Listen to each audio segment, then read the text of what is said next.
Assalamualaikum warahmatullahi wabarakatuh. Perkenalkan, nama saya Selvi, NPM 112111351, kelas B Manajemen. Video ini dibuat untuk memenuhi mata kuliah Pendidikan Agama Islam untuk tugas evaluasi tengah semester tentang Al-Quran. Nah, yang pertama itu ada Ta'rifatul Quran, yaitu berarti mengenal Al-Quran. Nah, menurut istilah, Al-Quran ini berarti firman Allah yang merupakan mukjizat yang diturunkan kepada Nabi Muhammad, yang disampaikan secara mutawatir dan membacanya adalah ibadah. Al-Quran adalah firman Allah, bukan kata-kata manusia, bukan kata-kata jin, syaiton, atau malaikat. Nah, Al-Quran ini sama sekali bukan berasal dari pikiran makhluk, bukan syair, bukan sihir juga, bukan pula hasil pemikiran filsafat manusia. Yang selanjutnya ada Asmaul Quran. Nah, secara istilah, asma ini tuh nama berarti penyebutan. Nah, dan Al-Quran berarti firman Allah. Asmaul Quran dapat diartikan sebagai nama-nama sebutan atau gelar terhadap firman Allah, di mana nama-nama sebutan atau gelar tersebut untuk menggambarkan sifat dan fungsi utamanya. Nah, berikut merupakan Asmaul Husna beserta dalil-dalilnya. Yang pertama ada Alkitab yang ada di surat Al-Baqarah ayat 2, ada petunjuk di surat Al-Baqarah ayat 185, ada rahmat di surat Al-Imran ayat 138, ada cahaya di Al-Maidah ayat 15 sampai 16, dan ada ruh di surat Asy-Syura ayat 452. Ada untuk obat surat Yunus ayat 57, ada kebenaran di surat Al-Baqarah ayat 147, ada penerangan di surat Al-Imran ayat 138, ada pelajaran di surat Al-Qamar ayat 17 dan 22, ada pemberita gembira di surat An-Nahl ayat 89, ada pengingat di surat Al-Hajr ayat 15. Nah, yang selanjutnya ada muqtada al-iman bil Quran. Nah, artinya itu tuntutan iman kepada Al-Quran. Nah, terdapat 4 tuntutan dalam beriman kepada Al-Quran, yaitu belajar, mengajarkan, serta membacanya, yang tercantum dalam Quran Al-Baqarah ayat 121, yang artinya orang-orang yang telah memberi kitab, mereka membacanya sebagaimana mestinya. Mereka itulah yang beriman kepadanya, dan barang siapa yang ingkar kepadanya, mereka itulah orang-orang yang rugi memahami dan mentadaburi isinya, sebagaimana tercantum dalam Quran surat Sad ayat 29, yang artinya kitab atau Al-Quran yang kami turunkan kepadamu penuh berkah agar mereka menghayati ayat-ayatnya dan orang-orang yang berakal sehat mendapat pelajaran.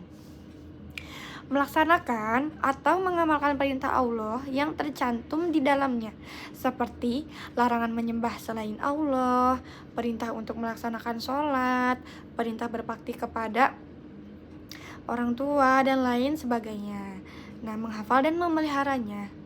Rasulullah bersabda, yang artinya sesungguhnya Al-Quran Al-Karim ini membutuhkan penjagaan atau murojaah dan banyak membaca, karena Al-Quran itu lebih cepat terlepas melebihi unta dari ikatannya, tercantum dalam hadis riwayat Al-Bukhari. Nah, yang selanjutnya ada ahtarunisyan bil Quran. Nah, ini tuh artinya bahaya melupakan Al-Quran. Nah, pada pembahasan sebelumnya kan di muqtada al-imani bil Quran itu dapat diketahui kan konsekuensi keimanan kepada Allah, kepada Al-Quran. Nah, yaitu mengakrabinya, membina diri dengannya, tunduk kepada perintah-perintahnya, menyuruh manusia kepadanya, dan menegakkannya di muka bumi. Nah, berikut merupakan tarunisyan bil Quran. Yang pertama ada dahalun mubin atau kesehatan yang nyata. Allah berfirman dalam Quran surat Al-Imran ayat 164 nih, yang artinya, dan sesungguhnya sebelum kedatangan Nabi itu mereka benar-benar adalah kesesatan yang nyata. Yang selanjutnya ada dahyakun hajarun atau sempit dada. Nah, Allah berfirman yang artinya, dan barang siapa yang dikehendaki Allah kesesatannya, niscaya Allah menjadikan dadanya sesak lagi sempit. Nah, seolah-olah ia ingin mendaki langit. Begitulah Allah menimpakan siksa kepada orang-orang yang tidak beriman, tercantum dalam surat Al-An'am ayat 125. Yang selanjutnya ada masyatun dakun atau kehidupan yang serba sulit. Nah, bagaimana firman Allah ini yaitu dan barang siapa berpaling dari peringatanku maka sesungguhnya baginya penghidupan yang sempit. Ada dalam Quran surat Toha ayat 124. Yang selanjutnya ada Ummul Bahiroh atau buta hati. Nah, Allah berfirman dalam surat Al-Hajj ayat 46 yang artinya maka apakah mereka tidak berjalan di muka bumi lalu mereka mempunyai hati yang dengan itu mereka dapat memahami atau mempunyai telinga dengan itu mereka bisa mendengar. Nah, karena sesungguhnya bukanlah mata itu yang buta, tetapi yang buta ialah hati yang ada di dalam dada. Dan selanjutnya ada kaswatul qalbi atau kerasnya hati. Nah, Allah berfirman yang artinya dan janganlah mereka seperti orang-orang yang sebelumnya telah diturunkan Alkitab kepadanya. Kemudian berlalulah masa panjang atas mereka, lalu mereka menjadi keras. Dan kebanyakan di antara mereka adalah orang-orang yang fasik. Tercantum dalam Quran surat Al-Hadid ayat 16.